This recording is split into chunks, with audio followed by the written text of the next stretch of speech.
जोरदार आवाज आला पाहिजे, काटोल तालुक्यामध्ये संपूर्ण गुंजला पाहिजे अशी मुठ्ठी बांध मुठ्ठी आणि जोरदार जय म्हणायचा आहे. भारत माता की शाबाश. आणखी एकदा म्हणायचं आहे, भारत माता की शाबाश. माता सरस्वती सावित्रीबाई फुले यांच्या चरणी नतमस्तक होतो. नूतन वर्षाभिनंदन कार्यक्रमाला या बनारसी रुईया हायस्कूल कनिष्ठ महाविद्यालय काटोलच्या आजच्या कार्यक्रमाचे अध्यक्ष आदरणीय चांडेजी साहेब, या मंचावर उपस्थित असलेले सचिव प्रकाशजी नबिया, ओमप्रकाशजी अग्रवाल, संकेतजी चाणक, नरेशजी घोडे, प्रतीकजी खोना, गिरीशजी लड्ढा, चेतनजी कडू आणि या शाळेचे माजी विद्यार्थी डॉक्टर निलेशजी डांगरे,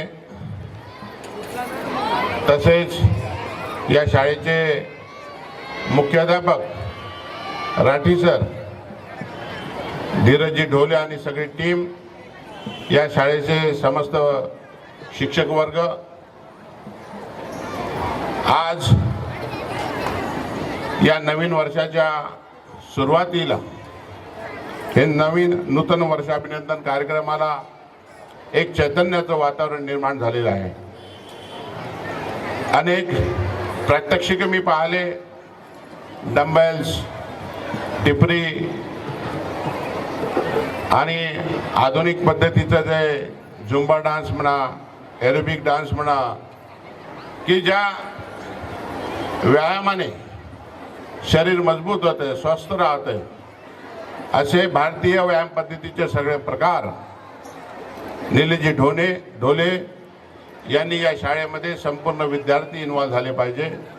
सगळ्याला काही ना काही ॲक्टिव्हिटीमध्ये सहभाग घेतला पाहिजे म्हणून एक यावर्षी त्याची एक नूतन कल्पना या नवीन वर्षाला त्यांनी मांडली संस्थेच्या पदाधिकाऱ्यांसमोर आणि प्रत्यक्ष कार्यान्वयनात आज ते आपल्याला पाहायला मिळालेले.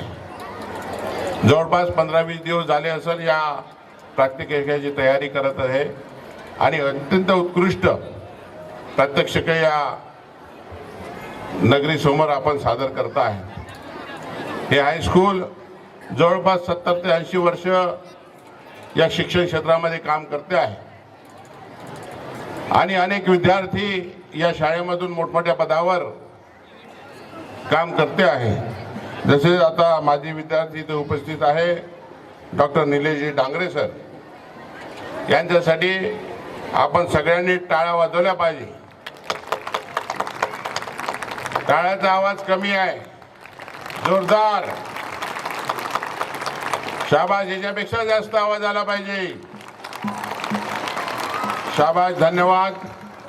कारण की काही वर्षानंतर आपण सुद्धा मोठे पदावर विराजमान झाले तर आपल्याला सुद्धा, आता तुम्ही ग्राउंडवर बसले आहे, काही दिवसापूर्वी निलेश डांगरे सुद्धा इथे ग्राउंडवर बसत होते, शिक्षण घेत होते, तुम्ही सुद्धा आता घेत आहेत. काही वर्षानंतर आपल्याला सुद्धा या स्टेजवर येऊन बसायचं आहे. कारण की ही शाळा या मुलांना सर्वांगीण विकास घडवून आणते. शारीरिक, मानसिक, आध्यात्मिक, शैक्षणिक या सगळ्या पैलूंवर ते काम करत आहे. त्यांचा विकास विकसित कसा होईल, त्यांचं शरीर मजबूत कसं होईल, त्यांचे बौद्धिक कसं मजबूत होईल, हे सगळं काम या शाळेचे शिक्षक वर्ग करत आहे. कारण की संस्कृतमध्ये एक म्हण आहे, शरीर माध्यम खलु धर्म साधन. जर शरीर मजबूत असेल तर आपण आपले ध्येय सगळे संपूर्ण पूर्ण करू शकतो.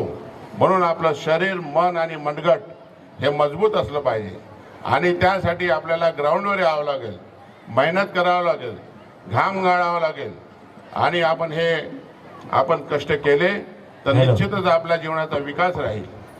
म्हणून आपण रोज व्यायाम केला पाहिजे, अभ्यास केला पाहिजे आणि जीवनाचा विकास केला पाहिजे, मोबाईलपासून दूर राहिलं पाहिजे. कारण की पुष्कळसा वेळ मोबाईलमध्ये जातो आणि त्या वेळेमुळं आपण व्यायाम करू शकत नाही, आपला अभ्यास करू शकत नाही. म्हणून आपण रोज सकाळ संध्याकाळ ग्राउंडवर आलं पाहिजे, व्यायाम केला पाहिजे आणि आपलं शरीर मजबूत केलं पाहिजे.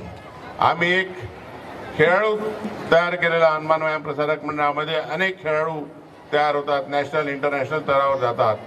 एक आदिवासी मुलगा अनिल तोडकर नावाचा मुलगा, त्याच्याजवळ काहीच इक्विपमेंट नव्हतं, आर्थिक परिस्थिती गरिबीची होती आणि त्यांनी प्रॅक्टिस केली.